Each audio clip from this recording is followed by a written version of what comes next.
안녕하세요. 윌리엄 리입니다. 한국의 시간만 홀로 후퇴한다. 아베 신조가 트럼프의 방일에 맞춰 온갖 아양을 떨어 트럼프의 푸들이란 말을 듣고 있습니다. 아베 신조는 원래 글로벌리스트들에게도 인맥이 있었고 그로 인해 미국의 2016년 대통령 선거 때 힐러리에 줄을 섰습니다만 트럼프 당선 후에 확실하게 미국에 줄을 섰고 이후 이로 인해 배신감을 느낀 글로벌리스트들의 총공세를 받아서 아사히 신문의 공격을 받아서 정치 생명이 끊길 뻔했지만 극복해내었습니다. 무슨 사립학교 스캔들이라고 하죠.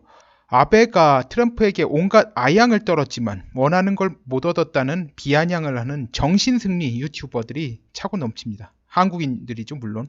아베는 이런 아양의 대가를 충분히 획득했습니다. 일본 해상자위대의 경항공모함 4척 보유가 트럼프에 의해 공식적으로 인정됐습니다.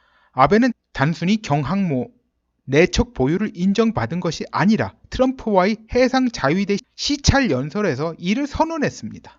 일본 해상자위대원들과 미 해군 장병들 다 합해서 50명이 같이 도열해 있는데 그 앞에서 이제 그 연설을 들었죠. 네, 이 사진이 그 사진입니다. 미 해군들, 이쪽은 해상자위대원들 사진을 찍고 있네요. 이게 차렷이나 열중식으로 하는 게 아니라 막 동영상도 찍고 막 그렇습니다. 트럼프가 뒤에 서 있죠. 뉴 데일리 보도 내용입니다. 도널드 트럼프 미국 대통령이 지난 28일 일본 국빈 방문 마지막 일정으로 해상자위대의 대형 호위함 카가함을 시찰했다. 트럼프 대통령은 이 자리에서 일본이 동북아 지역을 위협으로부터 방어할 것이라며 자위대를 추켜 세웠다. 아베 신조 일본 총리는 같은 자리에서 7척의 대형 호위함 가운데 4척의 갑판을 개조해 사실상 항공모함으로 만들겠다는 계획을 밝혔다. 트럼프 대통령은 이날 가나가나현 요코스카 기지에 정박 중인 카가함 선상 연설에서 뛰어난 신형 장비를 갖춘 카가함이 지역 내 광범위한 위협들로부터 동맹국을 지켜줄 것이라며 미국을 대표해 일본 자위대와 미 해군에 감사한다고 말했다. 카가라는 이름은 1941년 12월 일제해군이 미국 진주만 공습 당시 참여했던 일제해군의 항공모함에서 따온 것입니다. 그 카가함은 1942년 6월 미드웨이 해전에서 미 해군에 의해 격침되었습니다. 자, 이번 사건은 대단히 의미가 깊습니다. 미국이 일본의 배양 패권을 일부지만 인정한 사건입니다.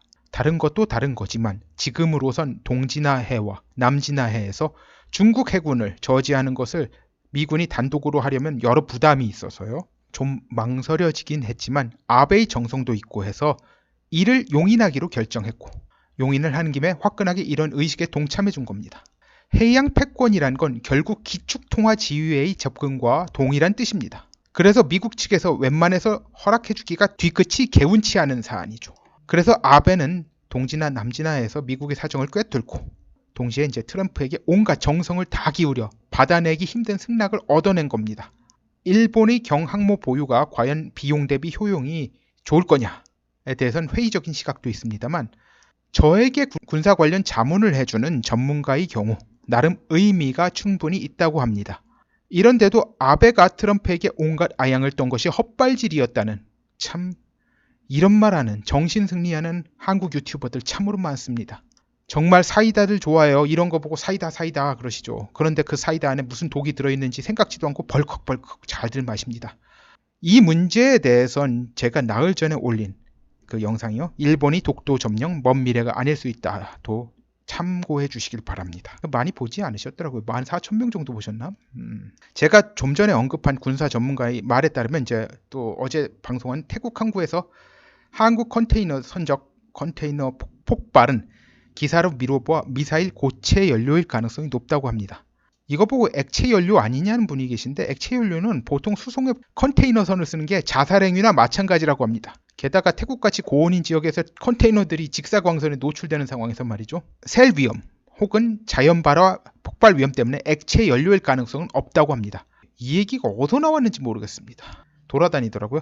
아무튼 원래 이야기로 돌아가서 미국이 동북아의 균형을 잡아주는 걸 지속하는 상황에서 일본 해상 자위대의 독도 점령이 있을 수 있겠냐는 안이한 발상들이 있는데 과거 미국 대통령 닉슨은 한국을 중국 공산당에게 넘기려고 한 적도 있습니다. 닉슨 덕트린이라는 게 그거였어요.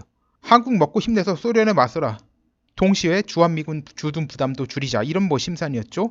우파 측 주장에 따르면 한국 대통령이던 박정희의 10월 유신 헌법 개정이 정당성의 근거가 닉슨 닥트린에 있어요.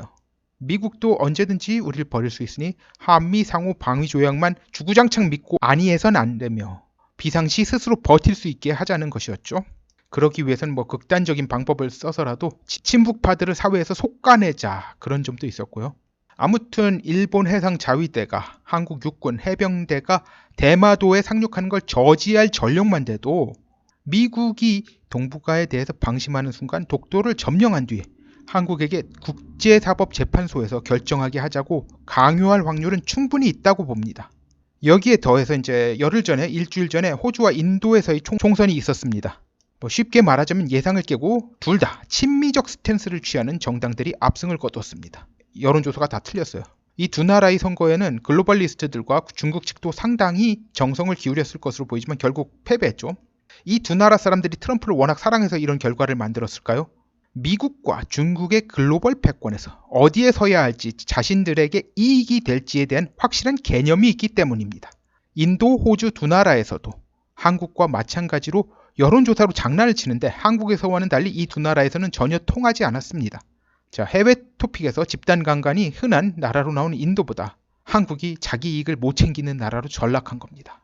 문재인이 국민들에게 태연하게 거짓말로 우기면서 희망 고문을 가하면서 중소상공인들의 삶을 송두리째 박살냈는데도 통하는 것에 대해서도 그러하고요.